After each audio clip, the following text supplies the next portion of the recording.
네, 안녕하세요. 라이트닝 네트워크 지갑 서비스 디라이트 월렛에 대해서 발표할 비트위의 나그네 팀장 윤정수라고 합니다.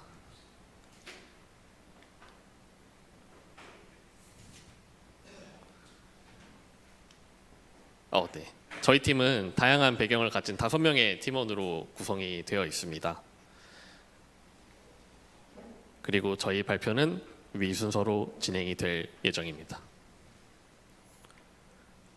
가상자산이 금융시장을 혁신할 것은 이제 널리 받아들여지는 사실입니다. 당장 올해 2월 1일만 해도 1빌리언 달러, 즉 한화로 1조 3천억 원 정도가 비트코인 네트워크에서 약 3달러 만의 수수료로 10분 안에 송금이 완료가 되었습니다.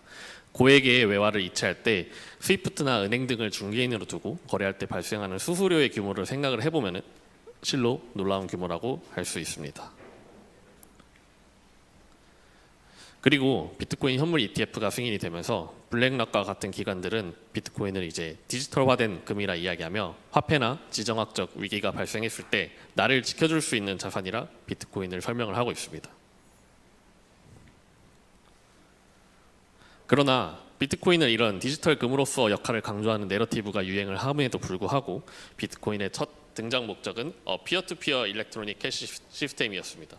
즉 비트코인은 신뢰 없이 전 세계 사람들이 가치를 자유롭게 교환할 수 있는 디지털 화폐로서의 역할을 목표로 했던 것입니다. 그렇다면 비트코인이 정말 화폐처럼 사용이 될 수 있을까요? 모두가 아시다시피 비트코인은 10분이라는 긴 블록 시간이 있고 송금당 수수료가 약 1달러에서 8달러까지 나오기 때문에 소액 송금이나 결제에 어려움이 있습니다. 비자나 마스터와 같은 기존 결제 네트워크와의 융합을 통해 가상자산 결제를 실현하는 경우도 있습니다. 기존 네트워크를 통해 결제를 하고 가상자산을 그 지급수단으로 활용하는 방식이 주인데요. 결제 수수료 이점이나 가상자산을 다시 달러 가치로 환산하는 과정에서 스프레드로 손해를 보는 경우가 발생을 하게 됩니다. 비트코인이 국내에서도 더 이상 투기 대상이 아닌 엄연한 투자 자산 그리고 상품으로 인정을 받기 시작을 하고 있는데요. 미약하더라도 그 자체를 지급 수단으로 사용하고자 하는 수요는 분명히 있다고 생각을 합니다. 하지만 아까 언급했던 문제를 어떻게 해결할 수 있을까요? 온체인에 기록을 올리지 않고 당사자들끼리만 소액 송금이나 결제를 즉시 빠르게 오프체인에서 처리하는 방법이 있는데 이는 라이트닝 네트워크입니다. 라이트닝 네트워크에 자금이 전송되는 과정을 우선 추상적으로 간단하게 설명하면 라이트닝 네트워크의 자금 전송은 채널이라는 논리적인 통로에 노드 A와 B가 자금을 묶어두고 해당 묶인 자금 잔액만큼의 오프체인 전송은 적은 수수료로 두 노드 간에 알아서 수행을 하는 방식입니다. 예를 들어서 이동이 단방향으로만 이루어져 해당 채널의 모든 잔액이 한쪽으로만 이동하게 되면 해당 채널은 더 이상 양방향으로 자금을 주고받을 수 없기 때문에 채널은 닫히게 됩니다. 그림을 보면 채널이라는 개념을 직관적으로 이해할 수 있습니다. 하얀 것은 비트파이넥스랑 크라켄 노드 사이의 채널을 나타내고 묶인 금액은 500밀리언 사토시, 즉 5비트코인인 것을 알 수 있습니다. 채널에 이렇게 자금을 묶어두고 비트파이넥스 노드랑 크라켄 노드는 적은 수수료로 자금을 계속 주고받을 수 있고 최종 잔액은 주고받은 트랜잭션을 모아서 나중에 최종 상태만 체인에 기록을 하게 됩니다. 하지만 의문인 것은 두 노드 간의 자금을 주고받는 것이 채널이라면 모든 노드 간에는 채널이 있어야 할까요? 현재 라이트닝 노드의 개수는 약 15,000개이기 때문에 모든 노드끼리 채널이 있어야 한다면 조합으로 계산해보면 채널이 무려 1억 2천 개나 필요합니다. 하지만 다행히도 실제로 그렇게까지 채널을 개설할 필요는 없고 나랑 직접 연결되지 않은 노드더라도 채널 그래프를 통해서 여러 노드를 거쳐 송금을 하는 것이 가능합니다. 이는 해시드 타임락 컨트랙트를 기반으로 이루어지는데요. 중간에 해당하는 중개자 노드를 내가 신뢰를 하지 않더라도 인센티브 시스템이랑 암호화를 기반으로 중개자 노드를 거쳐서 송금을 할 수 있는 것입니다. HTLC에 대한 이해는 결국 향후 수익성을 이해할 때 필수적이기 때문에 간단하게 설명해 보도록 하겠습니다. HTLC는 일정 시간 제한을 두고 그 해당 시간 제한 안에 서명을 제출하면 자금을 가져갈 수 있는 오프체인 컨트랙트입니다. 이를 기반으로 중개자의 채널을 거쳐 자금이 전송됨에도 트러스트리스하게 송금이 가능한데요. 그 과정에서 중개자는 채널 수수료를 받아갈 수 있기 때문에 거래를 중개해줄 동기가 부여가 됩니다. 오른쪽에 보이는 그림은 이해를 돕기 위한 자료입니다. 앨리스가 이제 에릭에게 1 비트코인을 전송하는 상황입니다. 우선 에릭은 앨리스에게 직접 특정 키를 기반으로 한 해시값을 전달해 줍니다. 그리고 앨리스는 에릭에게 가장 저렴하게 전송할 수 있는 경로를 탐색 후 오른쪽과 같은 그래프를 만듭니다. 앨리스, 밥, 캐롤, 다이애나, 에릭, 줄여서 ABCD로 부르면 자금은 ABCD 순서를 통해 전송이 되어야 되는 상황입니다. 앨리스는 에릭의 서명으로 풀 수 있는 컨트랙트를 생성해서 밥과의 채널에 묻고 B는 C에게, C는 D에게, D는 E에게 자금을 묵습니다. 그러면은 E가 해시를 생성하는 데 필요한 시크릿 키를 제시해서 해당 컨트랙을 풀고 D에게서 돈을 가져갈 수가 있습니다. 이때 모든 컨트랙트가 E가 제시한 서명으로 풀 수가 있게 설계가 되어 있기 때문에 E가 서명을 제시하고 D가 만든 비트코인을 가져가는 순간에 동시에 D는 C, C는 B, B는 A의 비트코인을 가져가면서 결론적으로 A가 E에게 전송을 완료하게 됩니다. 이때 그림에서 보는 것처럼 각각의 노드는 거래를 중개해주는 대가로 0.001 비트코인을 수수료로 수취해갈 수 있는 구조입니다. 실제로는 1사토시나 0.01%와 같은 아주 작은 금액을 수취해갑니다. 여기서 재밌는 점은 일련의 이 흐름이 원자적, 즉 아토믹하다는 겁니다. 컨트랙트가 생성이 되더라도 에릭이 서명을 타임락 기간 안에 제시를 하지 않으면 모든 컨트랙트들은 이제 무효가 되면서 자금 전송이 어디서도 일어나지 않고 에릭이 서명을 제시하면 모든 노드가 당연히 해당 서명으로 바로 묶여있는 자금을 인출해 가기 때문에 모든 전송이 아토믹하게 실행이 되는 것입니다. 네트워크의 큰 그림에서 자금 전송이 되는 과정을 알아봤으니까 이번에는 두 노드 간의 채널이 생성되는 과정을 조금 더 상세히 알아보도록 하겠습니다. 이 과정 또한 향후 설명할 라이트닝 네트워크의 취약점을 이해하는 데 도움이 됩니다. A와 B 노드가 채널에 비트코인을 묶는다는 것은 둘 다의 개인 키가 있어야 풀 수 있는 멀티식으로 새로운 비트코인 주소에 자금을 묶는 트랜잭션을 생성하는 것을 의미합니다. 이는 펀딩 트랜잭션이라 부르고 채널 개설의 시작점이 되는 트랜잭션입니다. 그리고 오프체인 전송이 발생할 때마다 상호 노드 간의 현재의 자금 상태를 기록하는 커밋먼트 트랜잭션을 상호 간에 주고받습니다. 이는 오프체인 트랜잭션이고 그렇기 때문에 비트코인의 온체인 수수료가 부과가 되지 않고 네트워크 이슈가 없다면은 두 노드 사이에 정보가 전달이 되자마자 전송이 바로 완료가 된다는 의미입니다. 그리고 각자의 노드 데이터베이스에 현재 채널의 잔액을 기록을 해둡니다. 채널이 개설되어 있는 기간 중 어느 때나 둘 중 원하는 사람 아무나 커밋먼트 트랜잭션을 비트코인 네트워크에 나중에 전파를 할 수가 있고 해당 트랜잭션에 걸려있는 타임락 기간 동안 양쪽이 의의 제기를 하지 않으면 자금을 인출해 갈 수 있습니다. 이를 합의가 된 상태로 채널을 종료했다는 의미로 세틀먼트 트랜잭션이라고 부릅니다. 앞에 이론에서 설명했던 밥과 앨리스의 사례는 사실 전부 노드를 기반으로 이루어집니다. 이는 개인 사용자가 개인 라이트닝 노드가 있다는 것을 전제로 작동합니다. 비트코인 노드의 사용이 그리 높은 편은 아니지만 비트코인 풀노드는 현재 저장 공간을 600GB 이상을 필요로 하기 때문에 소액 송금을 할 목적으로 노드를 직접 운영하는 것은 사실 그렇게 수지타산이 맞는 행위는 아닙니다. 그렇기 때문에 해외에서 일반 유저들에게 널리 쓰이고 있는 라이트닝 지갑은 전부 스탁형 커스터디얼 월렛입니다. 가상자산 정신인 Natural Key, Natural Bitcoin을 수행하기 위해서는 각자 라이트닝 노드를 운영을 해야 되는데 이는 아직은 그 라이트닝 네트워크 어둉션의 큰 장벽이기 때문에 이러한 사업 구조가 나왔다고 생각을 합니다. 라이트닝 네트워크에서 사업 기회를 찾는 경우도 생각을 해봤습니다. 왼쪽의 그림은 라이트닝 네트워크의 채널 지도입니다. 라이트닝 네트워크는 기존 웹2 결제 솔루션을 제외하고는 꾸준히 채택률의 성장을 보이고 있으며 1월 30일 기준으로 라이트닝 네트워크의 용량은 약 5,000 비트코인, 금액으로 환산하면 2.2억 달러로 성장을 하였습니다. 이를 통해서 저희 팀에서는 라이트닝 네트워크가 매력적인 결제 네트워크 인프라로서 성장을 하고 있다고 판단을 했습니다. 스탁형 라이트닝 지갑 사업을 할 때 수익성에 대해서 이야기를 해보겠습니다. 첫 번째로 모바일 포스로서의 기회입니다. 세계적으로 모바일 포스 결제 시장의 거래액은 계속 증가하고 있고 24년에는 그 규모가 3조 7,800억 달러에 이를 것으로 예상을 하고 있습니다. 비자나 페이팔 같은 기존 결제 네트워크는 결제당 2에서 3% 정도의 수수료를 청구를 하고 있는데 라이트닝 네트워크에서는 24년 1월 기준으로 평균적으로 0.073% 정도의 수수료만을 청구를 합니다.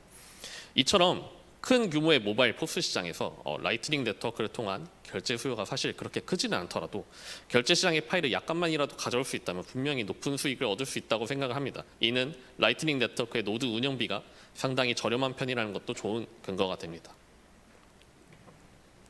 두 번째로 지갑 내에서의 수합 기능입니다. EVM 월렛으로 가장 많이 사용되고 있는 메타마스크의 경우 주요 수익원이 수합 서비스입니다. 2023년에 추정 수익은 약 29밀리언 달러이고 솔라나 지갑으로 유명한 펜터 월렛 또한 수합으로 인한 수익이 상당히 큰 편입니다. 최근 비트코인 생태계에서 토큰화 실험이 이제 템루트 에셋과 같은 형태로 많이 일어나고 있는데요. 이런 수합 기능을 도입을 통해서 수수료를 수치를 할 수 있다면 수익의 기회가 분명히 있을 것이라 판단했습니다. 그렇다면 현재 사용이 가능한 라이트닝 월렛은 어떤 것들이 있을까요? 가장 해외에서 널리 쓰이는 지갑은 커스터디얼 월렛인 월렛 오브 사토시나 스트라이크 지갑이 있습니다. 그리고 세 번째 월렛은 치보 월렛으로 비트코인이 법정화폐인 엘살바도르에서 공식적으로 사용하는 지갑이고 비트코인과 달러를 사용할 수 있도록 구현이 되어 있습니다. 그 외에는 웹 확장 익스텐션으로 사용할 수 있는 RB 지갑, 그 다음에 치보 월렛의 백본 서비스인 그 리버 파이낸셜의 지갑, 그리고 노드를 직접 운영해서 셀프 커스터디로 지갑 인프라를 운영할 수 있는 제우스 월렛 등 다양한 라이트닝 지갑 서비스들이 존재합니다. 그렇다면 국내에서는 이러한 서비스들이 해당 지갑 서비스를 우리나라에서 제공하는 것이 가능할까요? 저희 팀은 우리나라가 그 다른 국가들보다 상대적으로 가상자산의 규제가 되게 구체화되고 있는 상황에서 해당 사업을 진행하기 위해서 고려해야 될 사항이 어떤 것이 있는지 고민을 해보았습니다. 네, 먼저 회계적인 고려 사항이 있을 것입니다. 우선 저희 팀원이 법률이나 세무 전문가가 있는 게 아니라 전달되는 내용이 이제 법률적이나 세무적으로 조언이 되거나 정답이 되지 않는 것을 미리 말씀을 드립니다. 저희는 국내에서 비트코인 결제가 쉽지 않은 이유는 가상자산 회계 기준이 아직은 모호한 상태이고 비트코인 결제가 탈수의 수단으로 사용될 수 있기 때문이라고 생각을 했습니다. 따라서 가격에 대한 기준과 세무적인 문제를 라이트닝 네트워크 월렛 시스템으로 해결할 수 있지 않을까라는 생각을 했고, 이를 해결하기 위한 수단으로서 활성 시작, 즉 거래소의 API를 이용한 원화 연동, 그리고 현금 영수증과 같이 결제 시 영수증 발급이 가능하게 하는 등의 기능을 추가하는 방식으로 가능하지 않을까 생각을 했습니다. 우측의 논문은 가상자산 결제에 대해서 현금 영수증 발급이 가능하도록 현금의 범위를 넓히는 제언을 한 논문입니다. 다음으로 법률적인 고려사항입니다. 국내에서 법률적인 고려사항이라고 한다면 가장 먼저 생각나는 건 바스프, 즉 가상자산 사업자 신고일 텐데요. 바스프에 대해서 간략하게 설명을 해드리면은 가상자산의 거래, 교환, 이전, 보관, 중개 등의 영업을 할 때 이를 금융위원회에 신고하는 제도입니다. 지금까지 37개의 사업자가 가상자산 사업자 신고를 완료했으며 크게 대부분의 항목을 취득한 거래소랑 그 다음에 보관 관리 기능 위주로 자격을 획득한 커스터디 업체가 있습니다. 따라서 라이트닝 네트워크 월렛을 커스터디로 하게 되는 경우에는 가상자산 사업자 등록을 필수로 해야 된다고 팀은 판단을 했고 KYC나 AML 기능이 반드시 필요하다고 생각을 했습니다. 하지만 가상자산 사업자 신고를 했다고 해서 모든 사업이 가능한 건 아닐 거라고 생각을 했습니다. 만약 포스 모델과 같은 사업 모델을 이용해서 결제 서비스를 하려고 한다면은 사업자뿐만 아니라 그 전자지급 결제 대행업 등록 신청 동안 필요하다고 판단을 했습니다. 마지막으로 고려했던 부분은 외국환 거래법 적용 가능성인데요. 현재는 사실 적용되지 않을 것이라고 생각은 하지만 엘살바도르나 중앙아프리카 등 비트코인을 법정화폐로 사용하는 국가들이 늘어나고 있는 상황에서 비트코인을 외국환으로도 볼 수 있지 않을까라는 생각 또한 하게 되었습니다. 아까 말한 사업 모델과 그 고려사항 등을 바탕으로 저희가 시연을 위해 구축한 스탁형 라이트닝 시스템 구조를 설명을 드리도록 하겠습니다. 비트코인 D는 비트코인 노드로 메인넷과의 소통을 담당하고 그와 같은 노드에서 라이트닝 네트워크와의 소통을 담당하는 L&D 프로세스가 작동을 합니다. 이때 노드를 본인만 사용하는 경우에는 L&D만을 이용해서 계정과 지갑 잔액 그리고 채널을 관리하면 되지만 해당 노드 위에 스탁형으로 여러 사람들이 각자의 지갑을 관리할 수 있도록 하려면 계정을 추상화할 수 있는 레이어인 어카운트 시스템이 필요합니다. 시연에서는 이 어카운트 시스템을 LMB츠라는 오픈소스를 이용해서 구현을 했는데 실제로는 되게 다양한 구현이 있을 수 있다고 생각을 합니다. 이제 어드민 계정은 노드 자체의 잔액을 관리할 수 있는 권한을 가지고 회원가입 시스템을 통해서 KYC를 통과한 계정들은 각자의 지갑을 생성할 수 있는 권한을 가집니다. 채널 생성, 관리 등의 라이트닝 네트워크와의 소통은 L&D 프로세스가 담당하지만 인보이스와 잔액의 관리 등은 추상화된 어카운트 시스템이 수행을 해줍니다.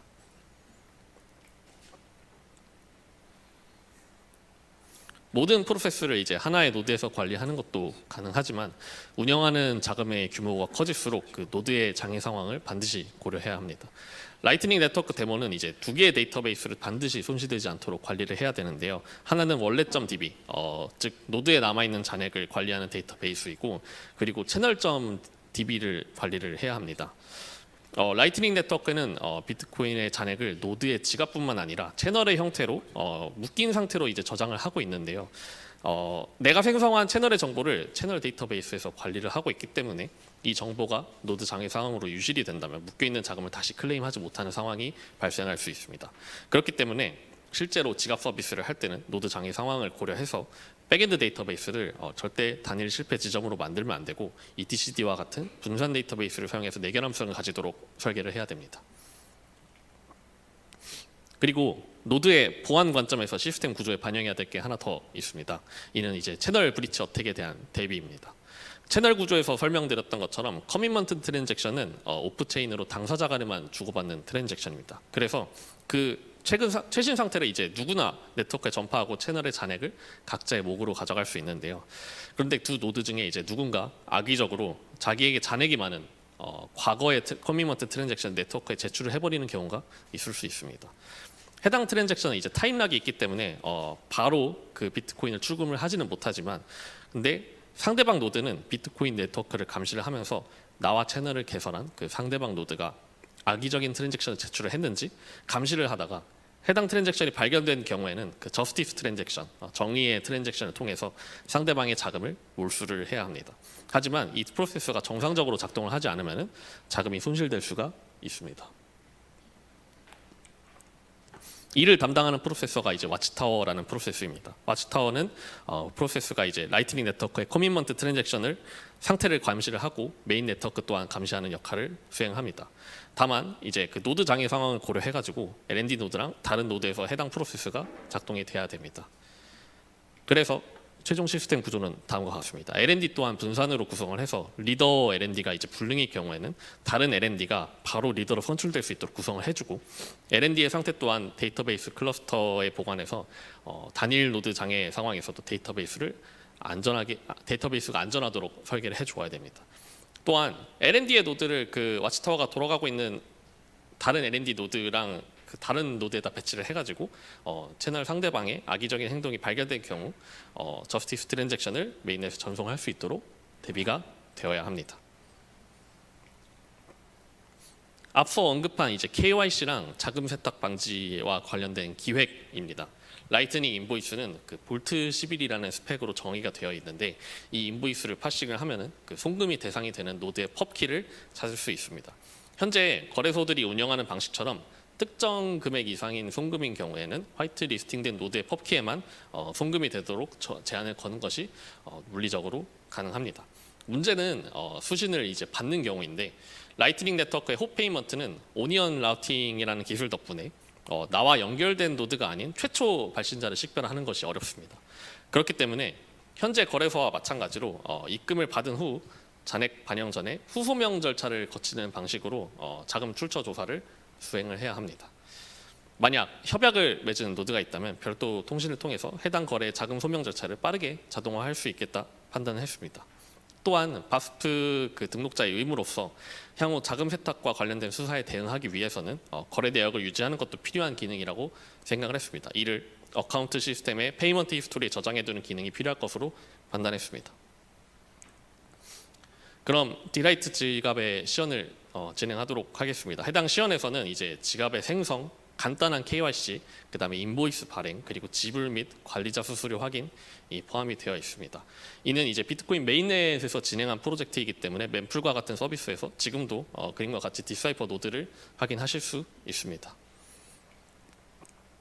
그리고 현재 진행하는 KYC 지갑 생성 과정은 QR코드로 접속할 수 있는 사이트에서 지금도 진행하실 수 있습니다. 가입 승인은 아마 팀원분들이 천천히 해주실 것 같으니 모바일로 가입을 하셔도 괜찮습니다. 넘기겠습니다. 네, 케이터링 코너에 그 라이트닝 비트코인을 수령할 수 있는 왼쪽과 같은 바우처를 배치를 해뒀는데요. 희망하시는 분들은 한 장씩 가져가 주시면 됩니다. 저희 데모 사이트에서 생성하신 지갑으로 그 수령을 해도 괜찮지만 해당 데모 사이트는 이제 디퍼런스가 끝나고 사실 노드를 내릴 예정이기 때문에 실제 서비스되고 있는 월렛 오브 사토시 같은 어플을 사용을 해서 수령을 하시는 것을 추천드립니다. 이제 온라인으로 들으시는 분을 위해서도 유효한 왼쪽에 그 인보이스를 하나 첨부해 두었습니다.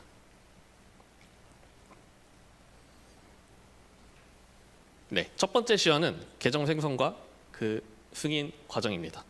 왼쪽에 보이는 화면은 관리자 계정, 오른쪽에 보이는 화면은 밥의 계정이고 가운데 화면에서 이제 앨리스의 지갑을 만들 예정입니다. 시연의 편의를 위해서 이제 밥의 계정은 미리 만들어 놓은 상황입니다.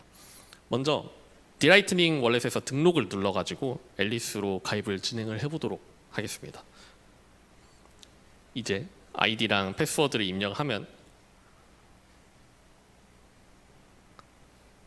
네, 다음과 같은 KYC 인증 창이 나타나게 되고 이제 내 계정으로 이동을 하여 간단하게 이름을 입력 후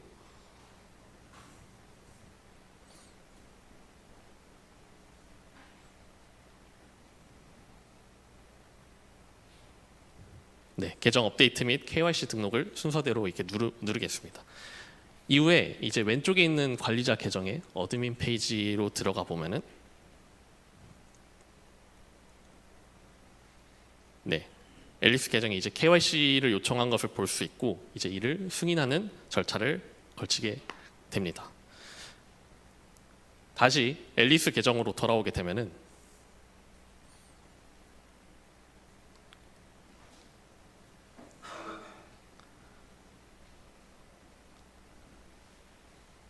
네, 원래 메인 페이지에 접속이 가능한 것을 확인하실 수 있습니다. 네, 그러면은 두 번째 시연입니다. 앨리스는 밥으로부터 이제 가운데는 오른쪽으로부터 사토시를 받기 위해서 인보이스를 생성하고 받아볼 예정인데요. 현재 밥이 보유하고 있는 금액은 500만 사토시입니다. 이 중 한화로 50만 원 가치의 사토시를 받기 위해서 인보이스를 발행해 보도록 하겠습니다. 화면 좌측 하단에 이제 받기 버튼을 누르고 그 KRW로 전환을 한 다음에 50만 원을 입력을 해서 인보이스를 생성합니다. 이를 복사해서 우측에 네, 지갑에서 이제 보내기를 누르고 복사한 인보이스를 붙여넣고 전송을 누르면 인보이스에 수수료랑 금액이 뜨고 네, 수수료는 0.1%로 되어 있고 이를 승인하면은 이제 앨리스 지갑의 지불이 완료가 된 것을 확인할 수 있습니다. 이때 밥의 잔고에서는 그 요청한 금액보다 높은 금액이 출금된 것을 확인할 수 있는데요. 이는 사전에 관리자 계정에서 수수료를 받았기 때문입니다. 이를 확인하기 위해서 왼쪽에 있는 관리자 지갑의 fee 월렛에서 이를 확인해 보도록 하겠습니다. 네, 금액을 보시면은 그 앨리스가 수령받은 금액의 0.1%만큼에 해당하는 금액이 수수료 지갑으로 수치가 된 것을 확인을 할 수 있습니다.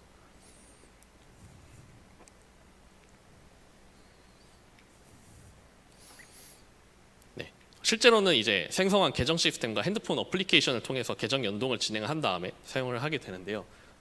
네.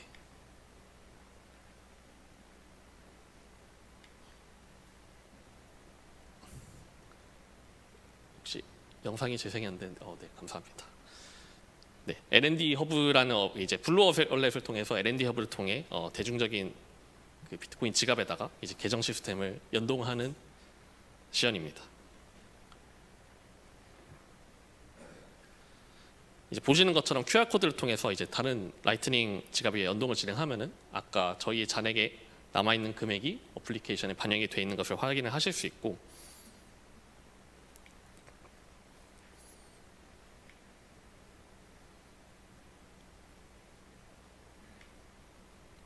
혹시 다음 페이지로 넘겨주실 수 있으신가요?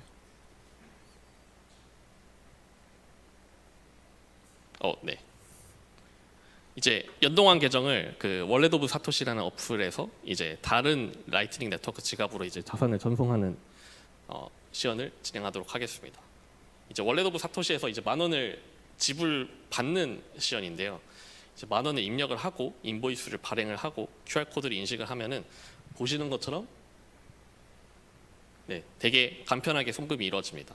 월렛 오브 사토시의 노드는 이제 미국에 있고 저희의 노드는 이제 한국에 있음에도 송금의 지연이 거의 없는 수준인 것을 확인하실 수 있습니다.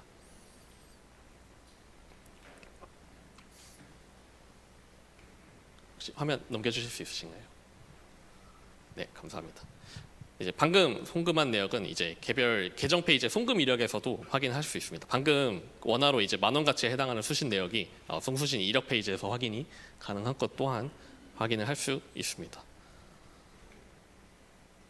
그리고 라이트닝 네트워크의 잔액을 이제 온체인으로 옮겨주는 서브마린 스왑 시연입니다. 이는 온체인 컨펌이 필요하기 때문에 사진으로 대체를 했는데요. 직접 구현하지 않고 볼츠라는 서비스를 이용해서 라이트닝 잔액을 온체인으로 옮기거나 온체인 잔액을 라이트닝으로 받는 기능을 시연을 했습니다. 이 페이지는 온체인 트랜잭션을 통해 라이트닝 지갑으로 잔액을 수취하는 경우입니다.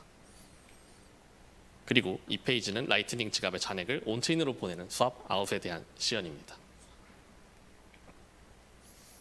네, 시연은 여기서 이제 마무리가 되었고 이제 앞에서는 그 사업 기회로서의 분석을 진행했다면 기술적으로 발생하는 리스크에 대해서도 간단하게 소개를 해드리고자 합니다. 오프체인 결제는 분명 온체인 결제에 비해서 보안적으로 취약점이 많을 수밖에 없습니다. 첫 번째로 소개할 보안 관련 이슈는 리플레이스먼트 사이클링 어택, 즉 교체 순환 공격입니다. 교체 순환 공격은 공격자인 A랑 C가 공모해서 중간 노드인 B를 대상으로 합니다. 이들은 B가 A로부터 C로의 결제를 중개하게 만든 다음에 C는 결제를 정산하기 위한 해시의 프리 이미지를 이제 고의적으로 제공을 하지 않습니다. 이때 B가 자금을 회수하기 위해 트랜잭션을 브로드캐스트를 하면은 A와 C는 더 높은 수수료를 지불한 다른 트랜잭션을 브로드캐스트해서 B의 트랜잭션을 이제 mempool에서 빼내는 방식으로 공격을 진행합니다. 이 과정을 반복을 함으로써 이제 공격자들은 이제 B가 결론적으로는 자금을 탈취당하도록 만들게 합니다. 이제 이 취약점이 사실 완전히 픽스가 된 상황이 아닙니다. 이제 기본적인 방법에 이런 교체 순환 공격 막을 수 있지만 조금 더 높은 수준의 공격의 경우 프로토콜 코어 레벨에서의 수정이 아직도 필요한 상황이라고 합니다. 다음은 이제 P-시포닝 어택에 대해서 알아보도록 하겠습니다. 이 공격은 스탁형 지갑이 특정한 라우팅 경로를 사용하게끔 해서 라우팅 피를 반복적으로 수취하는 방식으로 스탁형 서비스 노드의 아웃바운드 유동성을 이제 탈취하는 공격입니다. 성립 조건은 이제 라우팅 피가 출금 수수료보다 커야 하고 저희 서비스 같은 커스터디얼 서비스 노드와 어태커 라우팅 노드, 어태커 리시버 노드가 있어서 어태커 리시버 노드와 커스터디얼 서비스 노드 사이에 그 라우팅 경로가 그 라우팅 노드를 반드시 포함하는 경우에 발생할 수 있는 공격입니다. 이 경우는 어태커가 자신의 자금을 지갑에 넣었다 뺐다 하는 것만으로 라우팅 피를 수취해서 이익을 볼 수 있습니다. 다만 이는 적절한 수수료 세팅으로만 방지할 수 있는 공격입니다. 네, 이제 마지막으로 결론 및 제언입니다. 라이트닝 네트워크와 관련되어서 이제 경로 탐색이나 사실 세그윗 트랜지션 가변성 등 이제 정말 재밌는 얘기거리가 많지만 이제 모든 이야기를 발표에 담지 못해서는 아쉽고 라이트닝 네트워크 서비스를 직접 구축하고 사용을 해보니 저희가 만든 채널 유동성이나 그 개수가 그렇게 크지 않음에도 기존 간편 송금과 비슷한 경험을 해외 송금에서도 이뤄낼 수 있다는 점이 상당히 매력적으로 다가왔습니다. 또한 오픈 네트워크를 이용해서 결제를 처리를 하기 때문에 어카운트 시스템을 구축하는 데 드는 비용이 상당히 저렴하다는 것도 이제 이 아이템이 괜찮다는 결론을 내릴 수가 있었습니다. 다만 오픈 네트워크인 만큼 거꾸로 실서비스를 위해서는 더 엄밀하게 보안과 관련된 내용이 고려돼야 될 것으로 보입니다. 이번 프로젝트를 통해서 이제 비트코인 본연의 화폐로서의 기능을 활용을 하면서 많은 사람들이 서비스를 이제 직접 사용해 볼 수 있는 경험을 주는 것을 프로젝트의 목표로 삼았었는데요.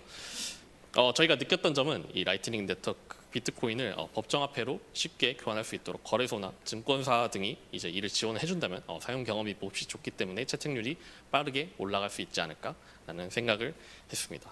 다만 프로젝트를 진행하면서 그 자금 세탁과 관련된 내용을 구상을 할 때 블록체인과 익명성에 대해 많은 고민이 들 수밖에 없었는데요. 익명성은 사실 범죄가 아니고 그와 관련된 기술은 정말 중요하지만 자금 세탁은 범죄이기 때문에 결론적으로 자금 세탁 방지랑 그 관련된 규제 준수는 반드시 필요하다는 결론을 내릴 수밖에 없었습니다. 이제 이러한 구현과 관련된 상세 사항은 나중에 블로그 글로 다시 정리하도록 하겠습니다. 네, 들어주셔서 감사합니다.